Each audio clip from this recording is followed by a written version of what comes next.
సెల్లేరులో చేపలు పడుతుంటే దొరికాయట.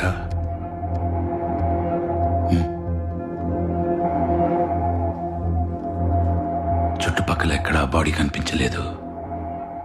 బట్టల మీద బ్లడ్ స్టెయిన్స్ కూడా లేవు. మీ అన్నయ్య తన వైఫ్ చనిపోయిన తర్వాత డిప్రెషన్తో ఆల్కహాలిక్ అయ్యాడని మా ఇన్వెస్టిగేషన్లో తెలిసింది. సూసైడల్ టెండెన్సీస్ కూడా ఉన్నాయని తెలిసింది. సార్, ఓసారి ఆ పిల్లల్ని చూడండి సార్. ఏ తండ్రైనా వాళ్ళని వదిలేసి సూసైడ్ చేసుకుంటారా అండి? మీరేంటి సైకాట్రిస్టా? సూసైడ్ చేసుకునేవాడి మైండ్ సెట్ ఎలా ఉంటుందో తెలుసా నీకు? ఈ క్రైమ్ని సాల్వ్ చేయడం కన్నా సూసైడ్లో ప్రొజెక్ట్ చేయడంలోనే మీ మైండ్ సెట్ అయినట్టుంది సార్. బ్లడ్ స్టెయిన్స్ లేవంటే సూసైడ్ అని రాసేసుకుంటారా? బాడీ కోసం వెతకరా? చెరువెళ్ళి సముద్రంలో కలుస్తుంది, ఎక్కడెళ్ళి ఎతకాలో చెప్తావా? ప్రాక్టికల్ నాలెడ్జ్ లేకుండా మాట్లాడకు. చూడండమ్మా, మీ పిల్లల మీద మీకు కస్టడీ కావాలంటే ఒకటి మీ అన్నయ్య సంతకం కావాలి, లేదంటే మీ అన్నయ్య డెత్ సర్టిఫికెట్ కావాలి. బాడీ దొరుకుతుందేమో అన్న భ్రమతో కేసు ఇలాగే ఓపెన్ చేసి ఉంచి టైం వేస్ట్ చేస్తారా, లేదంటే డెత్ సర్టిఫికెట్ తీసుకొని అమెరికా వెళ్ళి మీ పిల్లల ఫ్యూచర్ కాపాడుకుంటారో ఒకసారి ఆలోచించుకోండి అమ్మా. ఈ సెటిల్మెంట్ లో చూపించే టాలెంట్ కేసు సాల్వ్ చేయడంలో చూపించండి సార్. తీసుకెళ్ళండి. అంతకన్నా ఏం చేస్తారు యూనిఫామ్ వేసిన గుండా?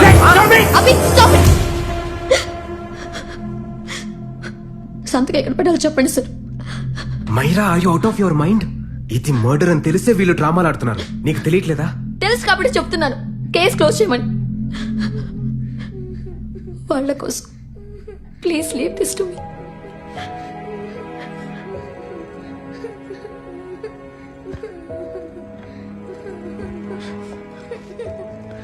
డాడీని ఎవరు చంపారు?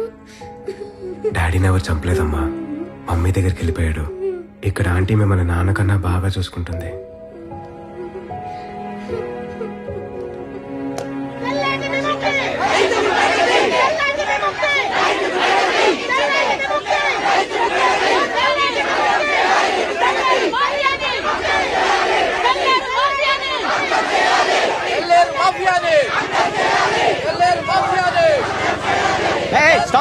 స్టాప్.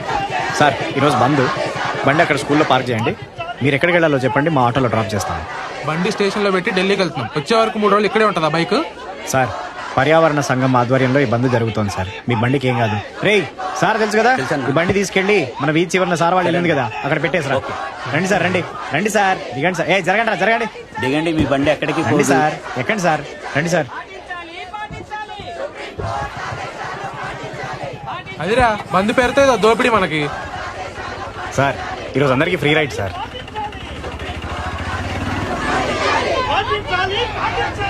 పోలీసుల పైన రాళ్ళేయకుండా, బస్సులు తగలెట్టకుండా, స్కూల్లో షాపులు ముయించకుండా ఇదేం బంద్ బాసు అసలు? అవేవి చేయకుండానే ఒక మనిషి బ్రిటిష్ వాళ్ళనే ఎలగొట్టాడు కదా సార్. ఇప్పుడే కదరా మొదలైంది, మధ్యాహ్నం వరకు ఆగు, అన్నీ తగలడతాయి. సార్, అవి చేస్తే పోలీసులు ఆ రాజకీయ గుండాలే చేయాలి సార్, మేం కాదు. ఆత్మహత్యలు చేసుకునే రైతులం సార్, హత్యలు చేసే గుండాలం కాదు.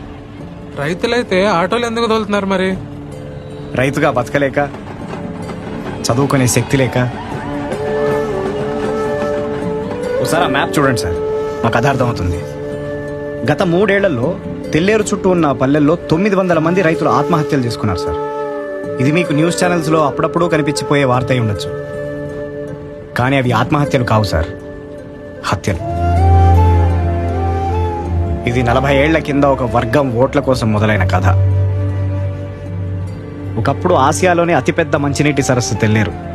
మత్స్యకారులకి, రైతులకి సమానంగా ప్రాణం పోసేది. కానీ ఆ తెల్లేరుని ఆక్రమించుకుని కృత్రిమ చేపల పెంపకాన్ని ఎరేసి మత్స్యకారులందరినీ తన ఓటర్లుగా మార్చుకుంది ఒక వ్యక్తి. ఆ తర్వాత సొసైటీలు, లోన్లు, లీజులు అంటూ చెరువు మొత్తాన్ని తన గుప్పెట్లోకి తీసుకుని అదే ఓటర్లని ఆ వ్యవస్థలో బానిసల్ని చేసింది. 1000 కోట్ల సామ్రాజ్యాన్ని కట్టుకుంది. ఆ వ్యక్తి పేరే విశాఖవాణి. ఆ వ్యాపారం పేరే మత్స్యగంధ ఫిషరీస్. రాజకీయంతో వ్యాపారాన్ని, వ్యాపారంతో రాజకీయాన్ని కొనుక్కుంటూ ఈరోజు రాష్ట్రం మొత్తాన్ని తన గుప్పెట్లోకి తెచ్చుకుంది. ఇక్కడ రైతులకు వచ్చిన నష్టం ఏంటి మరి? చేపలకేసే కృత్రిమాహారం వల్ల నీళ్లు పాడయ్యాయి. చెరువు కట్టల వల్ల నీటి మట్టం తగ్గింది. సముద్రపు నీళ్లు వెనక్కి తన్ని ఉప్పు నీటితో లక్షల ఎకరాల పొలాలు నాశనమయ్యాయి. ఒకప్పుడు ప్రాణానికి ఆక్సిజన్లా ఉన్న చెరువు ఈరోజు విషంలా మారిపోయింది సార్. సుప్రీంకోర్టు ఆర్డర్స్ కూడా ఖాతరు చేయకుండా కబ్జాలు పెంచుకుంటూ పోతున్నారు సార్. ప్రభుత్వమే గుండల్లా ప్రవర్తిస్తే ఎక్కడికి వెళ్ళి చెప్పుకోవాలి సార్ మాలాంటోళ్ళు?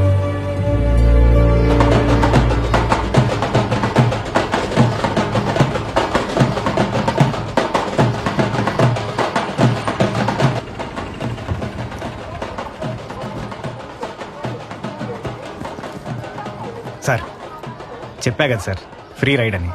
మా కథ విని మీరు స్పందిస్తే అదే మీరు మాకు ఇచ్చే పేమెంట్. సార్ ఆ రోజు మిమ్మల్ని అన్న మాటలు మనసులో పెట్టుకోకండి సార్. మిమ్మల్ని నా గుండా నా కొడుకు నుంచి కాపాడడానికే అలా మాట్లాడాను. ఆడి మీద 6 నెలల నుంచి షూట్ అట్ సైడ్ ఆర్డర్లు ఉన్నాయి సార్. ఆ పోలీసులే ఏం చేయలేకపోయారు, మీరేం చేస్తారు సార్? ఆడిని చంపినా ఆడి పక్కన ఇంకొకటి పుట్టుకొస్తాడు సార్. అలాంటి ఎదవలు ఈ సిస్టంలో మొలవకుండా చూడాల్సిన రైతు సార్ మీరు. గన్ షాట్గా ఇంటర్వ్యూ చేసి వచ్చి ఈ ఆటో మనీతో ఒక్క చీల్డ్ బీరు కొట్టండి సార్, చచ్చేదాకా గుర్తుపెట్టుకుంటాను.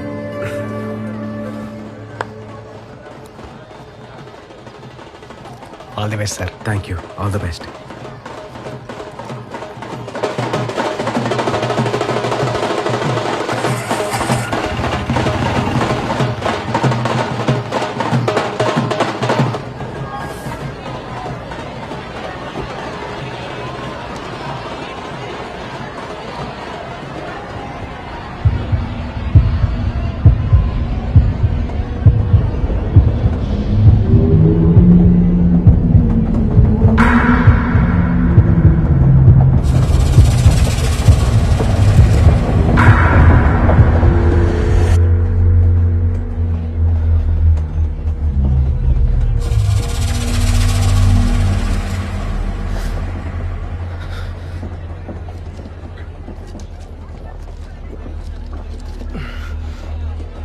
ట్రైన్ ఎక్కిన ప్రతిసారి యాంగ్జైటీ ఏంట్రా? ప్యానిక్ అవుతావు, అయినా సరే ట్రైన్లోనే వెళ్ళాలంటావు. మనిషిని డిఫైన్ చేసేదే మెమరీస్ రా. వాటిని ఫేస్ చేయలే కానీ పారిపోకూడదు. వాట్ ఎవర్ రా.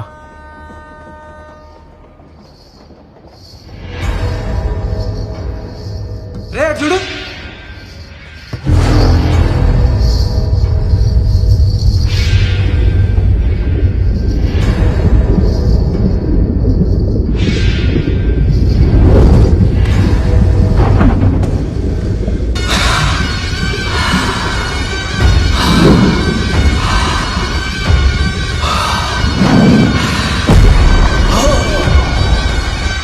ఆటో బండిరా. అవునరా.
చరిత్రలో ఏలూరుకున్న ప్రాముఖ్యత ఏమిటి?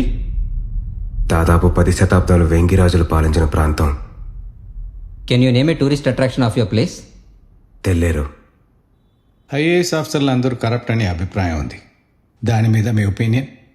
వ్యవస్థ పునాదులే కరప్ట్ అయినప్పుడు అందరూ కరప్టే sir. With all due respect. మీలో కరప్ట్గా ఆఫీసర్లు ఎవరైనా ఉన్నారా? హైదరాబాద్లో జరిగిన రేపిస్ట్ల ఎన్కౌంటర్ మీద మీ అభిప్రాయం? అరాచకం. హౌ? అందరికీ సమానంగా పనిచేసేదే సార్ న్యాయం. అలసత్వం, ఆలస్యం, పక్షపాతంతో ప్రజలకి న్యాయం మీద ఉన్న నమ్మకాన్ని ఉమ్ము చేస్తూ వస్తుంది మన న్యాయ వ్యవస్థ. ఆ సహనానికి రాజకీయం ఎంచుకున్న టెంపరీ సొల్యూషనే ఆ ఎన్కౌంటర్. అదే ఆ రేపిస్ట్లలో ఒకడు మంత్రి కొడుకు అయి ఉంటే ఆ ఎన్కౌంటర్ జరిగేదా సార్? మిస్టర్ అభిరామ్, మీ పరిధిలోని ఒక ఊళ్ళో ఇంటర్ కాస్ట్ మ్యారేజ్ చేసుకున్న ఒక యువజంటని ఊరి జనం ఉరితీస్తున్నారు. మరో ఊళ్ళో ఒక యువతిపై యాసిడ్ అటాక్ జరుగుతోంది. ముందుగా మీరు ఏ ఊరు వెళ్తారు? ఏ ఊరు దగ్గరైతే ఆ ఊరు వెళ్తాను sir. What's the point of this question sir? 22లో ఏ 2 ముందు, కోడి ముందా గుడ్డు ముందా? ఏ ఆన్సర్ ఇచ్చినా కరెక్ట్ అయినప్పుడు అది పర్సనాలిటీ ఇంటర్వ్యూ ఎలా అవుతుంది సార్? లేదా సిస్టంలోకి ఎంటర్ అవ్వకముందే రైట్ లేదు రాంగ్ లేదని ఇక్కడే compromise నేర్పుతున్నారా? Mr. Abhiram, are you challenging the integrity of this board? No sir, I'm challenging the integrity of the entire system sir. మరి యాటిట్యూడ్తో ఆ సిస్టంలో మీరు ఎలా ఫిట్ అవుతారు? ఫిట్ అవడానికి అసలు సిస్టమ్ ఎక్కడ ఉంది సార్?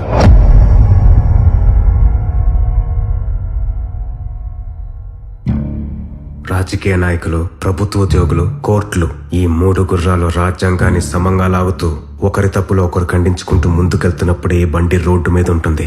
కానీ మదం ఎక్కిన ఈ రాజకీయ గుర్రం కాటి తప్పి మిగతా 2 గుర్రాలని ఇష్టం వచ్చినట్టు ఈడ్చుకెళ్తుంటే ఎక్కడుంది సార్ సిస్టమ్? కొన్ని లక్షల మందిని ఫిల్టర్ చేసి దొరికిన వాల్యుబుల్ బ్రెయిన్స్ అన్నిటినీ సిస్టంలోకి తోస్తున్నాం. కానీ వాళ్ళకు నిజాయితీగా పనిచేసే అవకాశం ఎక్కడుంది సార్?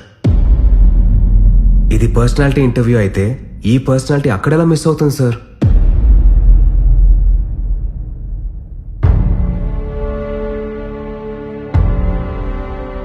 సమాజంలో తిరిగే అర్హతే లేని గుండాలు పట్టపగలు బాహాటంగా అమాయకుల ప్రాణాలు తీస్తుంటే కంట్రోల్ చేయాల్సిన వ్యవస్థలే వాళ్ళకి కొమ్ము కాస్తున్నాయి.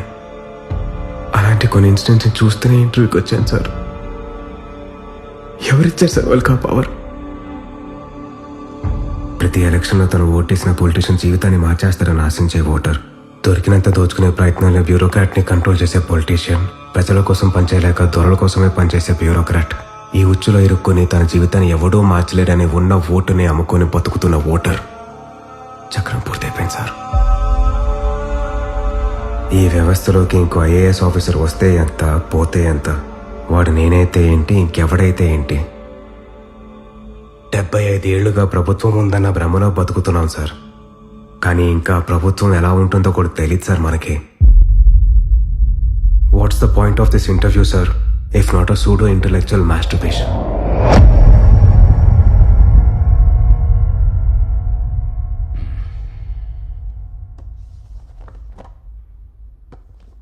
మిస్టర్ అభిరామ్, ఈ టెంపర్మెంట్తో మీరు ఈ ఫీల్డ్లో పనికిరారు. I'm sorry. Thank you sir. నేను కూడా అదే రియలైజ్ అయ్యాను. ఒక సివిల్ సర్వెంట్తో జరిగిన ఈగో క్లాష్తో ఈ గేమ్లోకి ఎంటర్ అయ్యాను. కానీ వచ్చే దారిలోనే అర్థమైంది ఈ ఆటలో రూల్స్ లేవని, ఇది ఆట కాదు ఆట వికమని.